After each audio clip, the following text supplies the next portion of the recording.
Hey guys, what's going on? It's Friday here, and today I'm gonna bring you my week 14 lineup. The weekly routine is back, and yeah, let's have an early look at this week. But before we're gonna talk about week 13 a little bit, my lineup after scoring pretty bad in week 12 had about 160. I think it went slightly over 160. I replaced Marvin Jones with Brandon LaFell because Jones didn't play, but it was so. I heard about it on Sunday morning, so I wasn't really able to post up another video for you to make the change. I hope you switched him out yourself if you played the lineup, but other than that, the lineup did pretty well. I was on ladarius Green. He was super low owned. No one expected him. Le'Veon Bell did very good as well.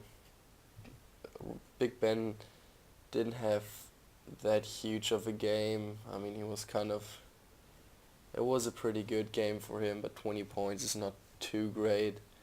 But other than that, I think Travis Kelce had over 20 points as well. Julio Jones went over 20 points despite getting injured and limited on snaps.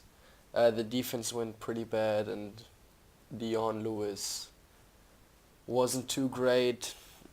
He will get a good game before starting the playoffs, I believe. So I think about playing the Monday slate as well this week just because I want to play Dion Lewis. And Brandon Cooks got a touchdown denied. Was super close. If he was down or not, he would have had a great week. He did okay with 16 points. So 160 points is not too bad. You would have cashed in, I think, all of the tournaments with that score.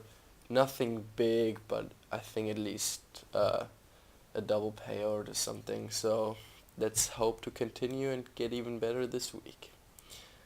Okay, as always, it's an early look, so I'm not 100% backing all the picks up just because, if you have to bring out the videos early the week, you didn't, I wasn't able to do that much research yet, and only watched like 2 or 3 videos of other people, and I saw some really bad picks on there, and I thought I had to bring out a video early again this week just to get some at least decent material out there. Of course, do your research as the week continues, but I think to always start and put out some lineups on Tuesdays is very good. To just look at some guys you like in the beginning of the week and don't forget about them because some of them always do great. Okay, to start off, quarterback Kirk Cousins going up against Philadelphia.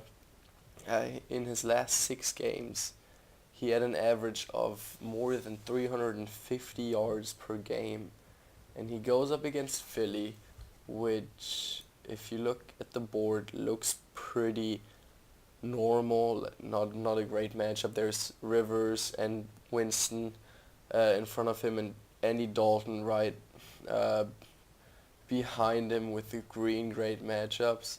He goes up against Philadelphia, but Philadelphia's defense is not that great anymore. The whole team is not that great anymore, and I expect Kirk Cousins to put it out there. They will have to win.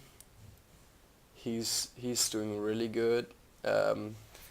His contract is expiring this year as well. It's an important game for him and for his team. So I think he will really have to put up some numbers, and he will be able to put up some good numbers. For our first running back, DeMarco Murray going up against Denver. We all know it's hard, or it's nearly impossible to really throw against Denver. A lot of people tried it. Marcus Mariota is a really great quarterback, but still, the points on the game against Denver really come to the running backs. And DeMarco Murray is just a great running back. He also catches passes, and then 7,000. I really don't get the price this week. It's so cheap. I mean, if you look up there, he's right above Matt Forte, and I mean he goes up against San Francisco, but holy crap, 7,000 is so cheap this week. The other running back is gonna be Doc Martin. Going up against New Orleans, they're the worst team in defending passes to the running back, and Doug Martin played limited snaps this week as well because he got kind of injured.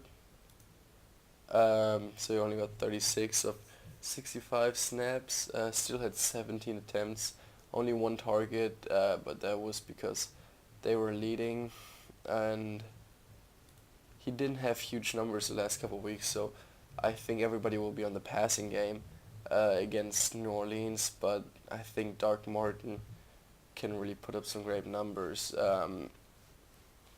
running and receiving this week. Okay, first wide receiver will be a cousin stack, and it will be, where is he, Deshaun Jackson going back to Philadelphia. I heard some rumors that he wants to, or that Philadelphia wants to get him back. I don't know what his opinion is on that, but I think with those rumors going on and him coming back to Philly, I think he will really be motivated to put up a great game, and I hope he breaks out. I mean, he only caught 1 of 4 targets last week. It was a deep shot, and it was right before the end zone, and he tripped. I think no one really even tackled him, or only a slight tackle, and he tripped. But I hope he will have a better game this week with some more targets. And against Philadelphia, they are really bad against the deep pass, and Deshaun Jackson is the one to really penetrate down there. The next wide receiver will be hopefully playing this week. It's Marvin Jones. Okay, so Chicago has a really great first cornerback who will 99% go to Golden Tate. I think, nearly 100% he will shadow Golden Tate, and he shut down Odell Beckham Jr. and some other really great guys. So I think Tate will be kind of off the game, and Jones Jr. will be the next up. And no one will play him this week because he was injured last week, and Tate had such a great game against New Orleans. So people will be all over Tate, but Jones Jr. is the player to pick this week out of Detroit's offense. And the last wide receiver will be Mr. OBJ himself going up against Dallas. Dallas will, in my opinion, probably win this game and snatch their first seed, I think they will have if they win this game. And the Giants will trail. Dallas plays it slow, everybody knows that, but I still think there's some workload there Odell could use, and at 8,000 he's a really great price this week, and he will put up not 44 points like he did against Baltimore, but I expect at least a 20-point game out of him. He scored 20 or more points on 4 or 5 games the last 5 games. That's great. 16 targets against Pittsburgh. That's ridiculous. Expect a really great game out of Odell Beckham Jr. as well. For tight end, I think a lot of people will go back to Ladarius Green this week. Buffalo is pretty good against the tight end position though, and it's a road game again, and you know about Big Ben and road games. So I'm gonna go off ladarius Green and hope he will be having a pretty bad game. Of course, not too bad because I want my Steelers to win. But fantasy-wise, a pretty bad game so that I can be on him next week again. And this week we'll go to someone who had a pretty bad game last week. And that's Antonio Gates going up against Carolina. They allow about 9 targets per game to the tight end this season. It will be a pretty high-scoring game, I think, at least for San Diego. I mean, Carolina's just so poor this season, and Gates only needs 2 more touchdowns to break a record for the most touchdowns in history for a tight end, I think. Something like that. And I mean, if they have the chance and if he snatches the first touchdown, oh, I mean, they will go to him on the second red zone attempt. Um, and I mean, I hope he gets a touchdown early in the game so that they have a chance to give him a second one, and we have a chance to get even more points out of Antonio Gates. Our flex position will be a pretty obvious pick this week, and it will be Tyler Eifert. Um, I mean, tight end going up against the Cleveland Browns with their pass-catching running back and their main wide receiver out. Eifert is the guy to go to now. He didn't put up too great numbers the last games just because he went up against great defenses against the tight end. He had 11 targets against Baltimore though, and they are like the second best defense against tight ends. Put up 17 points, and they were leading by a lot against Philadelphia, so they didn't really have to throw that much anymore. Still put up 10 points. I expect a great game out of him this week, and yeah, I mean, he'll be very chalky, but the other guys in the lineup, I think it's a very contrarian lineup. None of them will be super low owned, but all of them will be owned between 5 and 10%, and that's always that's a great number. No one will have your lineup or be even close to your lineup. Okay, and now for our defense, as you see, you have some options here at the defense position.